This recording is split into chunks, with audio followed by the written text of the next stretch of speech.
Akala mo safe yung kanin mo? Gawin mo to sa kanin mo kung ayaw mong magka-diabetes. May isang study po na ginawa sa mga taong may type 1 diabetes. Kinakain po sila ng parehong klase ng kanin pero magkaiba ng way. Yung isa po, kinain agad pagkatapos maluto. Yung isa naman, pinalamig muna ng 24 hours sa ref. Tapos, nireheat bago kainin. Yung nakakagulat na resulta is, mas mababa po yung blood sugar ng mga kumain na pinalamig na kanin kesa po sa bagong lutong rice. As in, same rice lang po sila. Akala mo pareho? Hindi po dahil malaki po ang difference niyan. Gets ko po dahil masarap talaga yung bagong luto. Pero kung yung goal nyo po is yung health benefits, baka masulit yung bahaw na nireheat.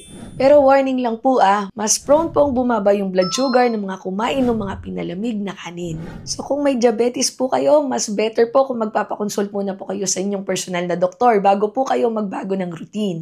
So anong mas pipiliin mo? Yung masarap na bagong luto o yung bahaw na may health benefits? Save mo na lang tong video na to para sa next kain mo ng kanin. Sayang naman, baka makatulong sa'yo at sa family mo.